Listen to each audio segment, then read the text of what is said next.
रामचंद्र की जय। वृंदावन बिहारी लाल की जय। कृष्ण कन्हैया लाल की जय। भक्तों,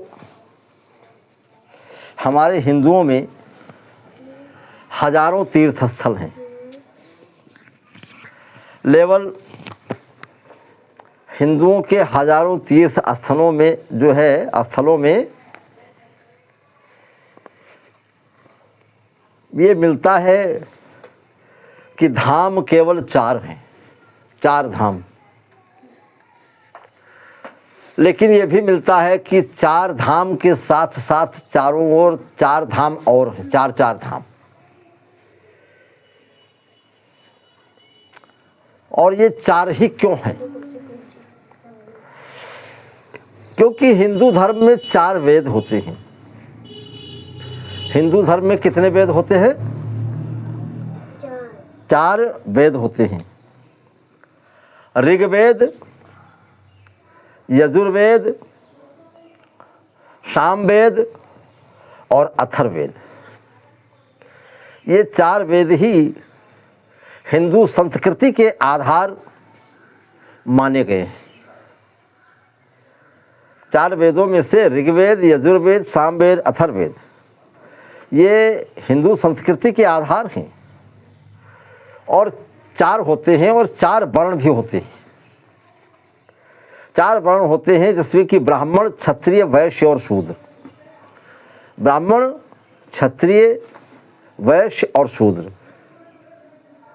और 4 वर्णों के जीवनचर्या का विभाजन 4 भागों में भी किया गया है। 4 भागों में विभाजन किया गया है जिसे कहते हैं आश्रम। आश्रम, पहला आश्रम ब्रह्मचर्य आश्रम कहा जाता है और दूसरा गृहस्थ आश्रम कहा जाता है और तीसरा वानप्रस्थ कहा जाता है। यानी जन्मजात से लेकर के 25 साल तक के ब्रह्मचर्य और 50 तक गृहस्थ और 50 से 75 तक वानप्रस्थ और 75 से फिर आगे संन्यास। पुरुषार्थ के भी 4 भाग किए गए हैं, 4 तरह से माने गए हैं। सब कुछ करने के बाद मनुष्य को क्या चाहिए? अर्थ, धर्म, काम और मोक्ष, ये भी 4 होते हैं। इसलिए 4 वेद हैं भक्तों। और अर्थ, धर्म, काम, मोक्ष के बाद 4 दिशाएं भी मानी गई हैं विशेष करके। वैसे 10 दिशाएं कही जाती हैं लेकिन 4 ही विशेष कही जाती हैं।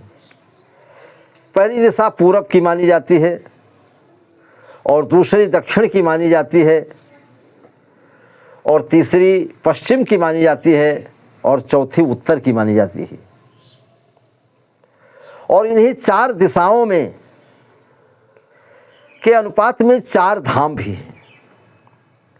जैसे पूरब में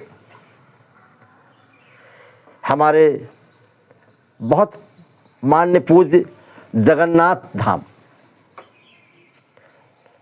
कहीं कहीं लोग पुरी में भी प्रयोग कर लेते हैं। और पश्चिम में द्वारिका धाम, कहीं कहीं बाबा धाम भी बताया जाता है, लेकिन बाबा धाम इन 4 से अलग है। और उत्तर में बद्रीनाथ धाम कहा जाता है और दक्षिण में रामेश्वरम धाम कहा जाता है। ये 4 धामों की जो परिक्रमा कर लेता है, 4 धाम में घूम करके 4 इन देवताओं को, भगवान का ही रूप है सब में, और जा करके इनके चरणों में पहुंचता है। और ये 4 धाम 4 वेद के प्रतीक भी हैं। बद्रीनाथ जी यजुर्वेद के प्रतीक हैं, यजुर्वेद धाम के। और रामेश्वरम जी ऋग्वेद के, ऐसा पाया जाता है। और द्वारिकाधीश धाम ये सामवेद के लिए प्रतीक है और अथर्ववेद का प्रतीक भगवान जगन्नाथ जी।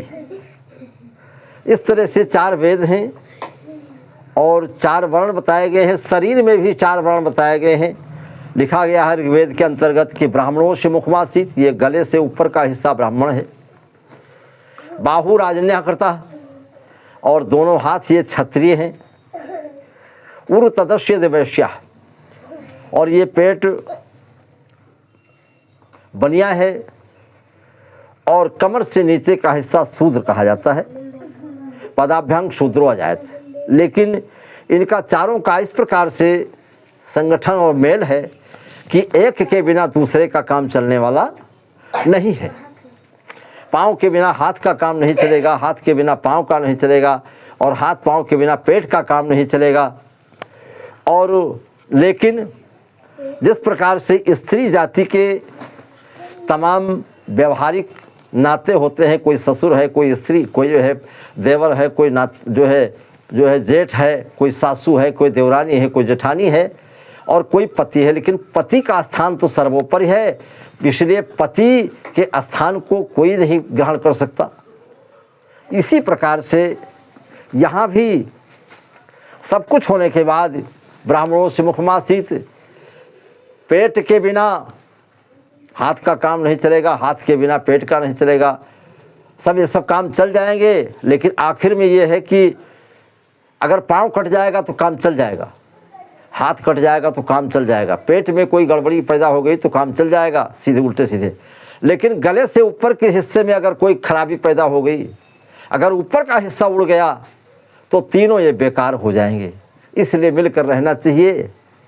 तो ये 4 वेदों के माध्यम से जो संगठन बताया गया है उसी को हमने आपके बीच में रखा है। आप लोग सुनेंगे, ध्यान देंगे, विचार करेंगे तो अवश्य लाभ मिलेगा। बोलो संत गुरु भगवान की, संत गुरु भगवान की, सियावर रामचंद्र की।